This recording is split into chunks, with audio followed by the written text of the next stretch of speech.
Roger जी, आज का मेरा सवाल है आपसे कि क्या कारण है जो लोग सवाल करना भूल गए हैं? इस पर आपका क्या राय है?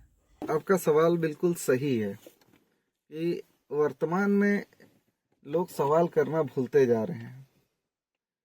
और आज से मतलब आज़ादी के वक्त का बात याद कीजिए जॉर्ज भैया, जब अंग्रेजों ने नमक पे कर लगा दिया था, पूरा देश इसके खिलाफ उठ गया कि हम नमक पे कर नहीं देंगे, टैक्स नहीं देंगे। मतलब कर का मतलब वही टैक्स लगाना है ना, कि हम नमक पे टैक्स नहीं देंगे। और बदले में हम लोगों ने नमक सत्याग्रह जैसी चीजों को देखा गांधी जी के नेतृत्व में, है ना।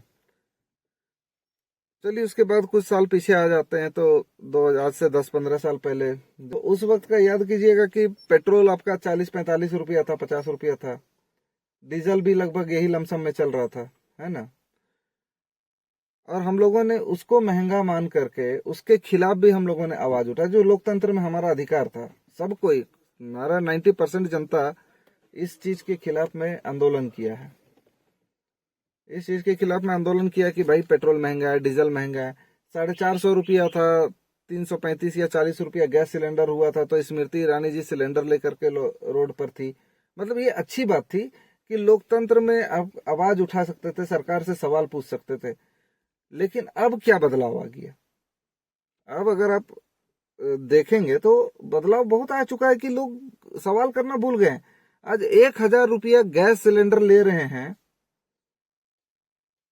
और लोग सवाल नहीं कर रहे हैं। मतलब कितना तरीके से शुरुआत किया गया कि पहले आप 1,000 रुपया दीजिए, आपको सब्सिडी मिलेगा। धीरे धीरे वो सब्सिडी खत्म कर दिया गया, है ना। उसके बाद में फिर पेट्रोल डीजल 100 रुपया लगभग हम लोग ले रहे हैं, जबकि उस समय इंटरनेशनल क्रूड ऑयल महंगा था, तो हम लोगों को सस्ता पेट्रोल मिल रहा था। और आज सस्ता है तो हम लोग को महंगा मिल रहा है। अच्छा एक चीज बताइए, लोग भूल गया इस चीज को। चलिए इस चीज को भी छोड़ देते हैं। पेट्रोल में मिलावट करना गैर कानूनी है, आप और हम कर सकते तो गैर कानूनी हो जाता है।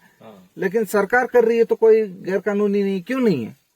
E20 पेट्रोल लॉन्च कर दिया, गाड़ी में इंजन अभी E20 के लायक आपने बनाया नहीं है, अभी तक उस पर रिसर्च ही चल रहा है ना। और सरकार खुद पेट्रोल में मिलावट करके, मतलब हर जगह से जहां से पैसा गवर्नमेंट को मिल सकता है ना, जहां से फायदा हो सकता है उनकी निजी कंपनियों को, वहां से वो पैसा उठाने का काम कर रहा है सिस्टम में ला करके कि भाई कानून है, हम सरकार, हम कुछ भी कर सकते हैं। आप पेट्रोल में मिलावट कीजिएगा तो आपको जेल हो जाएगा। आप पेट्रोल में मिलावट करते हुए पकड़े, आपका लाइसेंस रद्द हो जाएगा, जेल हो जाएगा, जुर्माना ठोका जाएगा, है ना। लेकिन सरकार इस चीज को कर रही है, लेकिन हम तो सरकार, हम कुछ भी कर सकते हैं। E5 से अभी E20 कर दिया, अभी सुनने में आ रहा है कि E80 की E85 करने जा रहा है पेट्रोल, है ना। तो सवाल यही ना है कि बदलाव धीरे धीरे आता है, लेकिन सरकार को पता है कि हम जीतेंगे या नहीं जीतेंगे, उसके पहले जितना लूट सकते हैं लूट लो। इनको पता है कि एक दिन जनता त्रस्त हो जाएगी और इनको लात मार के सत्ता से निकालेगी। हमारा मीडिया का कितना बुरा हाल है कि आज तक प्रधानमंत्री से एक इंटरव्यू नहीं ले पाया है, और जो लेता है वो इंटरव्यू वो होता है अक्षय कुमार। आम काट के खाते कि चूस के खाते, मतलब कितना बेतुका सवाल है ये। कितना बेतुका सवाल है कि आम काट के खाते कि चूस के खाते हैं। हा? और अगर टीवी खोल के देखिए तो दो मौलानाओं को बैठा करके, एक हिंदू एक मौलाना को बैठा करके डिबेट में लड़ाई चल रहा है। पाकिस्तान भूखे मर रहा है ना, ये हमको देखने मिल रहा है। अरे भाई इंडिया का हालत देख लो क्या चल रहा है। सरकारी तंत्र इतना जटिल है एक आम आदमी के लिए कि एक आम आदमी को लाश कोड़ करके उठा करके बैंक ले जाना ज्यादा आसान लग रहा है मृत्यु प्रमाण पत्र बनवाने के मुकाबले, है ना। क्या आपका परिजन मर चुका है, इस बात को प्रूफ करने के लिए हम जाकर के कब्रिस्तान से लाश उखाड़ करके बैंक ले जाएंगे, ना कि हमको वहां सरकारी दफ्तर का चक्कर काटना पड़ेगा मृत्यु प्रमाण पत्र बनाने के लिए। ये दो चीज कितना, मतलब इस शर्म की बात है कि नहीं है? एक आम आदमी जो अपना 18-20 हजार रुपये निकालने के लिए उसको अपना परिजन का लाश उखाड़ के ले जाना पड़ रहा है। सिस्टम नहीं है तभी ना।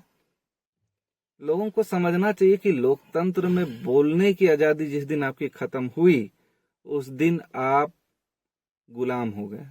और ये चीज हमारा खत्म हो चुका है। 10 साल पहले ही हमारा बोलने का आजादी खत्म हो चुका है।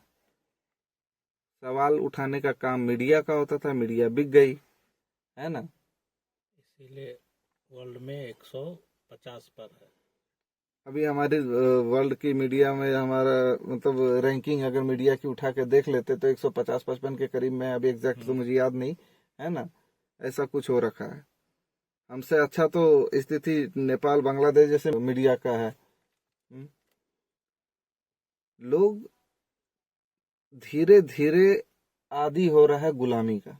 सच बात तो यही है कि लोग धीरे धीरे आदी हो रहा है, उनको पता नहीं चल रहा, उनको चल रहा बस जिंदा है तो सब कुछ चंगा है। ऐसा नहीं है।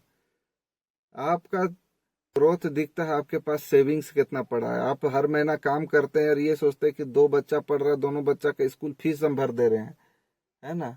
फिर अगले महीने का टेंशन क्या। जब आप बूढ़े हो जाएंगे, है ना, तो आपके पास कितना सेविंग्स बचा है आपका इलाज कराने के लिए? कुछ नहीं। उस वक्त मान लीजिए आपका बाल बच्चा अगर आपको अगर नहीं पूछा तो आप क्या खाइएगा? ये सब सवाल है जो लोग नहीं सोचता है। अंधा भक्त बन रखा है मोदी जी का। मैं पहले भी बोल रहा हूँ, नहीं बुड्ढों को लात मार के सत्ता से बाहर निकालो, तभी देश का कुछ हो सकता है। नहीं तो यही पुराना ढर्रा जो चलते आ रहा है वो चलते रहेगा और तुम एक दिन गुलाम हो जाओगे। ये